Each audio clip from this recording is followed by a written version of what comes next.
Assalamualaikum warahmatullahi wabarakatuh. Assalamualaikum warahmatullahi wabarakatuh. Baik. Sini nak. Ustadz, dari apa yang disampaikan ada 2 poin penting yang memang harus saya sampaikan atau memang saya tanyakan. Baik.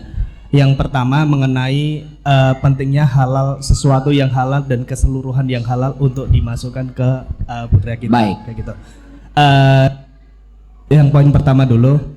Bagaimana jika kita selaku orang tua, apabila penghasilan utama kita, misalnya saya ambil contoh dan ini titipan pertanyaan dari teman saya, ya. Ustadz, apabila si ayah ini bekerja di suatu instansi pembiayaan yang memang itu tanda petik rawan riba, baik, kayak gitu. Nah, padahal itu apa namanya penghasilan utama bagi si keluarga. Nah, poin kedua mengenai yang tips sukses pendidikan ini, saya membaca jurnal di salah satu jurnal Scopus kuartil 1 gitu, Ustadz, pentingnya masalah strong leadership untuk multikultural pendidikan kayak gitu. Apakah pada setiap multikultural pendidikan di suatu gaya leadership seorang kepemimpinan, apakah dalam penerapannya, implementasinya itu harus diterapkan pada jenjang yang bertahap itu berbeda atau seluruh jenjang itu sama? Mengingat pada fase yang usia seumuran anak saya ini 7 tahun ke bawah, itu kan masih fase golden age seperti itu. Apakah nanti juga bisa diterapkan atau implementasinya akan berbeda dari karakteristik strong leadership yang diimplementasikan dari multikultural pendidikan itu? Oke. Ya, 2 poin itu mungkin. Baik, terima kasih, pertanyaan yang bagus. Yang pertama,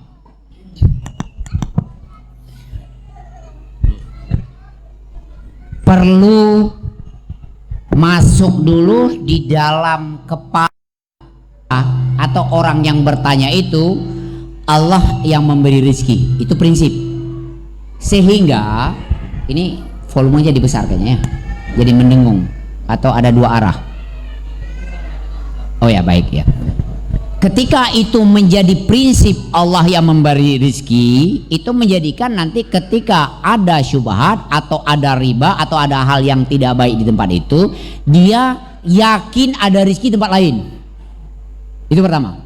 Sebab kalau itu tidak, maka dia tidak berani melangkah. Walaupun usia 40 tahun ke atas, untuk berubah profesi itu lebih berat dibanding di bawah itu.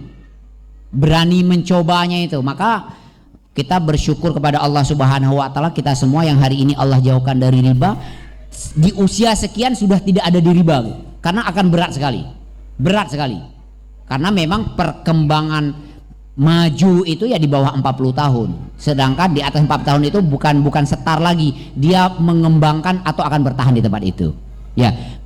Maka dia harus yakin dulu yang memberikan pintu rezeki itu Allah. Dan teori tentang 40 tahun ini juga bisa ada juga orang yang berubah di usia 70 tahun juga ada gitu.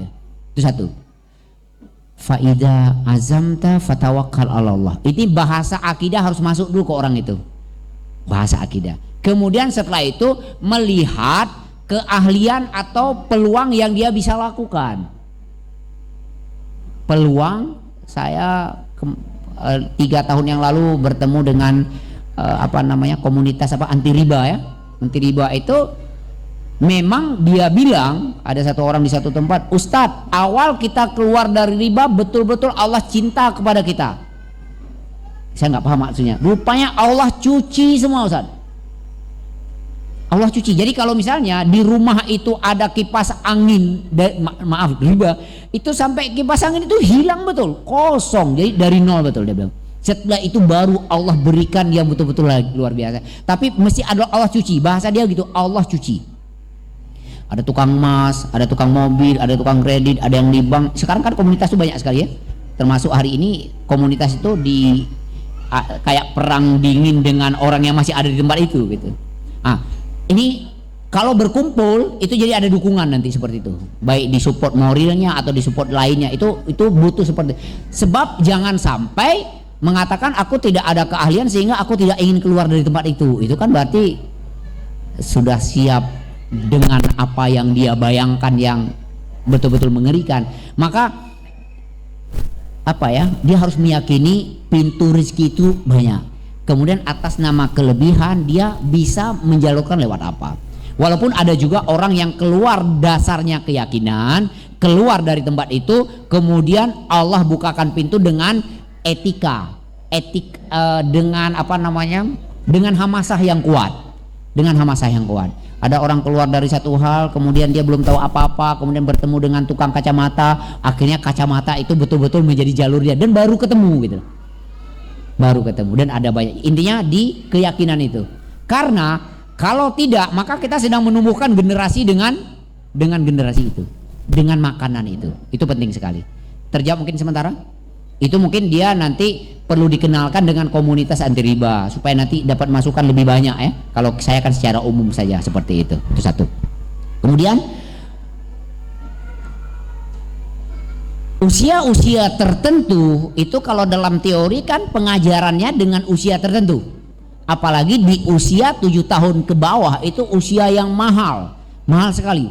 Bahkan kalau ditanya, kita ada waktu mendidik anak, bagusnya di usia berapa? Usia 7 tahun ke bawah itu betul-betul yang kita inginkan apa gitu. Kita kan semua telat ini. Kita menghafal Quran setelah 7 tahun. Padahal menghafal Quran di bawah 7 tahun itu lebih cepat. Kita mendidik adab di usia sekian dan telat. Oke. Kelebihan kita atau di usia-usia yang istimewa itu memang tepatnya begitu secara umum. Tapi ada anak, misalnya begini, saya mengasih jawaban umum.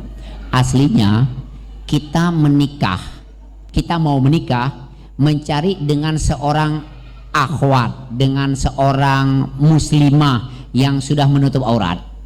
Betul gitu kan? Sekarang pertanyaannya, kita sudah menikah sudah 30 tahun yang lalu dan hari ini istri kita belum berjilbab. Kan bukan itu lagi jawabannya.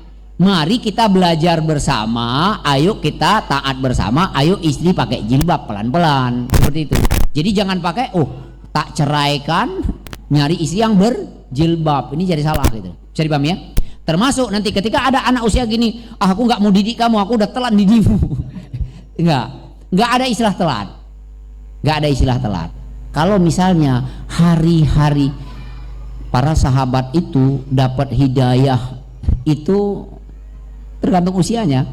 Abu Sufyan itu di usia 70 tahunan dan itu adalah waktu terbaik bagi Abu Sufyan gitu loh. Ketemunya begitu nanti Ustaz. Jadi artinya normal. Kalau misalnya hari ini kita belum punya anak, maka kita konsepkan adalah ibunya ketika hamil anak pertama dia makan buah ini begini, jangan makan buah ini nanti terlalu gemuk bayi, itu begitu. Tapi kalau sudah, kemudian untuk mencerdaskan harus makan buah apa, kan ada ketemu kandungan gitu. Kemudian ketika sudah lahir pertama diajarkan begini, itu ketika belum. Tapi kalau sudah, maka nggak ada istilah terlambat.